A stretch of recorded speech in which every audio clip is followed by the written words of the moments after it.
Hey everybody, Edgy Tim here. Hope you're doing well. And again, this is Monday morning. Just some random thoughts regarding certainly University of Illinois and their decision to fire Lovie Smith. And I mean, not surprised. And I think one of the things I want to preface is the fact that look, you know, love Lovie Smith, dislike Lovie Smith, what have you. It's never easy seeing people lose their jobs.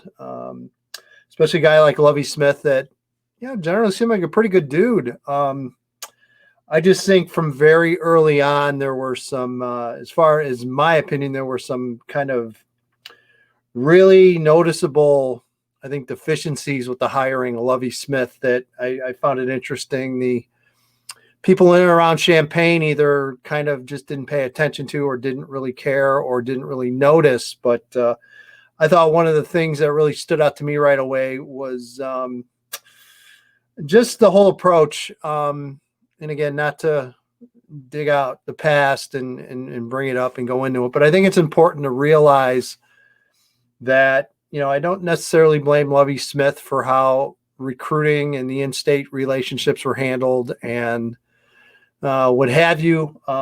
Look, you're a head coach at a major university. You're a figurehead. You're supposed to have people there to help and advise you and give you ideas of how to handle certain situations. I don't think if that did happen, it didn't go very well. And if he was given advice to do things and just didn't do it, I don't know. But the relationship between, I thought, the high school coaches within the state, along with Lovie in the state of Illinois, really didn't start off great and just continued, I felt, to deteriorate as the years went on. So certainly not the biggest factor, but I certainly think, and AD Josh Whitman addressed the fact that recruiting and I think those relationships in state were not good. And I think that is going to be a focus for whoever gets the Illinois job. Look, I mean, I can give you my candidates who I think will end up getting the job, but it's not going to be really any different from any others that are out there. So I'll let the so-called experts take care of that, and we'll see and react to it when it happens.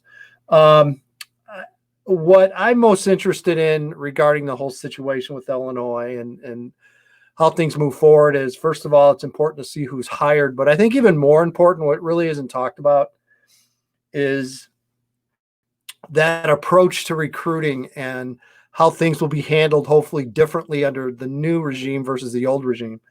The new regime generally treated the recruiting process kind of like a pro scouting and evaluation standpoint. Unlike other college programs, the assistants, I felt, really didn't have as much of a say in who got offered and really who was at the top of the recruiting board versus the evaluators who were doing that work. And I thought you saw that in a couple of different ways that were pretty obvious from early on. You saw in-state kids that just didn't get offered early by Illinois, and it at times it was a head scratcher. I mean, I can go through the years and point to multiple names that were terrific players and have gone on to the college level and have had great careers.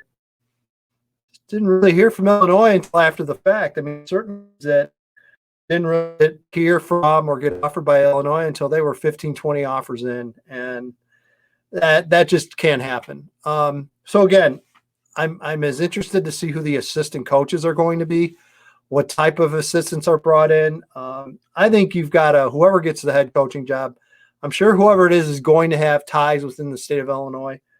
But I think just as important, your recruiting staff and your assistant coaches also have to have those connections. And it's important. And I can name a dozen names of younger kind of guys that I think could wind up being really good assistant coaches with Illinois connections. I mean, right off the top of my head, I can think of a guy like Chris James at Morgan Park or Terry Hawthorne down at East St. Louis. Young guys that played at Illinois. They understand the climate, the culture of Illinois. They know in-state. And I think those guys and then that's just two names, could be incredibly successful. You want to go through the prep names, the other high school coaches. Derek Leonard is a name that pops up everywhere. John Holisek, again, I've to this day, I've never understood why John Holisek, if he has been approached, we don't know, but why John Holisek has not been more involved in Illinois football, I don't get that. But again, There'll be lots of names out. Really, just recruiting assistant just being and how approach hopefully will change when it comes towards recruiting. So, how do you fix the relationship? Man, I've got a million different ways I think it can be done. By the way, if Illinois is looking for a director of football operations or director of high school relations, I'm here. It's COVID, not a lot else going on. Give me a call. But all seriousness, you look at it, and I think there's things you need to do. Number one, we mentioned those assistant coaches. Those assistant coaches, I feel, need to have more responsibility and more power in this. I think as a staff, Illinois needs to use that entire staff to recruit the state. Now, what do I mean by that? No, I don't mean you're going to have 9 assistant coaches recruiting one little portion of the state, but I think it's important for all of those coaches to reach out to specific areas of across the state and at least have somewhat of a responsibility that this coach contacts X amount of coaches in this area. You break it up by the state. I think you cast as wide a blanket as you possibly can and really build relationships. And that's the next part of this. Look at guys that have had success consistently recruiting out of here. And I guarantee you it will tie back to their longevity here in the state, how long they've recruited. I mean, a couple of guys off the top of my head, I think of Brian Callahan at Minnesota, who's been, Cal's been doing this for a long time. No matter where the stop is, he's always recruited the state of Illinois. Well-known name, well-known face, can go into schools.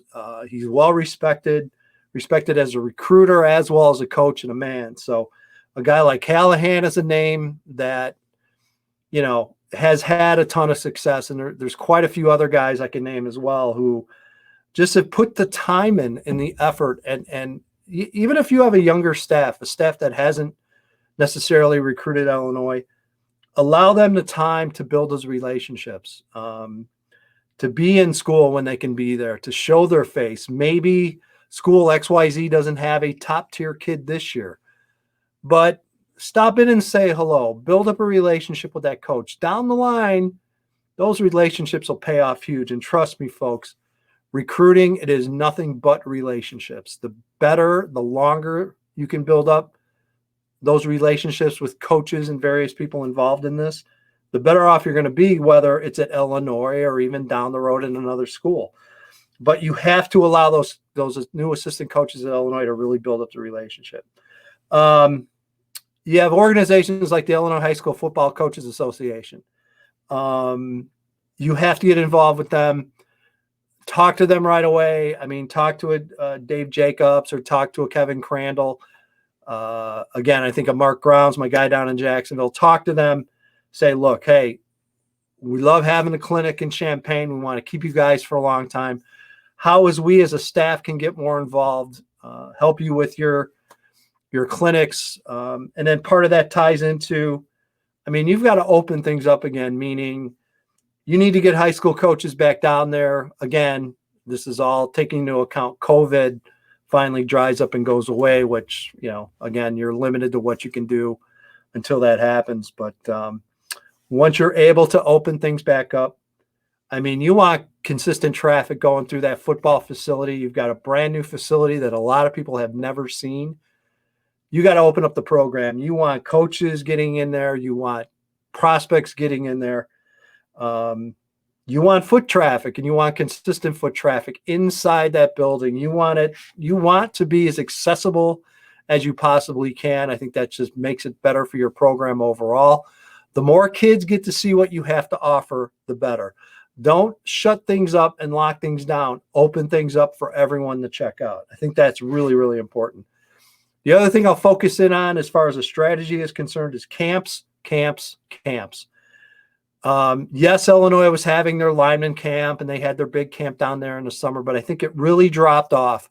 There's been a lot of competition for camp dollars, but I think if Illinois really focused in and really wanted to build back some of those Illinois camps that honestly for a while there, going back to, like the Ron Zook era, Illinois was the place to be, whether it was the 7-on-7, you would have teams from all over the country taking part in that 7-on-7. It would spin out to the lineman camp. It was a big deal in Illinois. I think that kind of fell off. I think other camps pulled them away. I do think you can get a lot of those same schools and coaches back if you start building those relationships. And again, make those summer camps truly a big deal. You have a great indoor facility. Get involved with that. See if you can rent those facilities out to 7-on-7s, the recruiting networks. You know what? And again, probably against the NCAA rules. So again, I'm not 100% sure of it. But if I could go have a camp in Illinois, I'd do it tomorrow. I think everyone else involved in camps would love to do it as well. And even if that's not allowed, I think embracing the media, embracing the recruiting media, I think is also big. Look, I get it. It can be dangerous dealing with media at times, but I think overall the programs that have a lot of success find a way to work with the recruiting media companies, the rivals, the 24/7s, who have you. Get along with them, build a relationship. I think you'd be surprised at how more, I guess, welcoming or open, and you can build up again those connections to those groups that have connections with coaches and schools and players and everything else. So again, don't be so closed off. Be more open. Be more welcoming as a staff. Be good to everybody that comes through there. You want to sell the positives of the University of Illinois. To me, many, many times, Illinois seems very closed off, and that needs to change big time. We could talk about social media and being more active and consistently more active. And I think one of the most important things when it comes to actual recruiting strategy, Illinois has got to be one of the first out of the gates. And what I mean is that when you're talking underclassmen, you need to maybe not the actual first offer, but damn well close to being a first offer. Look, in this era of recruiting, I go through and give you time fit in 24. Yeah, as weird as that sounds, I can get that done. Certainly can do it in 2023, and 2022 is that's way beyond already. You can do that as well as a staff, and there's no question you can. You can do the legwork.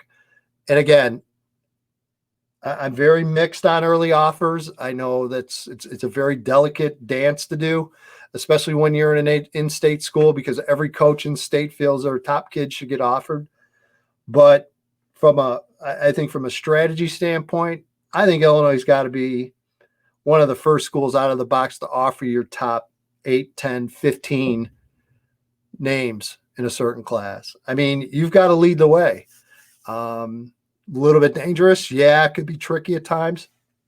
But that is something the old staff just did not do. They just were not very quick getting those offers out. And again, look, it's a verbal offer. Things can change. But I think if Illinois wants to get in the game, they've got to be more engaged earlier, and nothing gets you and kids and parents more engaged than getting that first offer. Again, I'm not saying to put 50 offers out there to in-state kids, because that's ridiculous. You shouldn't do that. No one in and around the state does that. But getting out of the gate early, I think it's a big deal. I think it's something that really has to get looked at, and Illinois needs to take advantage of down the road. So we'll see. Just some ideas. I'm sure you have plenty more as well. So if you see this on the message board, post it. We'd love to hear your thoughts and ideas. And trust me, as this continues to move along, and I think this process is going to move along quick. Early signing day is this Wednesday. I don't think we'll have a new Illinois head coach by then, but I don't expect this to last really long. I think this is going to move along pretty quickly. So the more we get into this, the more thoughts we'll have. We'll take a look at who gets hired and the staffing and everything else. But just some very early thoughts on what I think the Fighting Illini can do to maybe build up those relationships better in state. Thanks, everybody.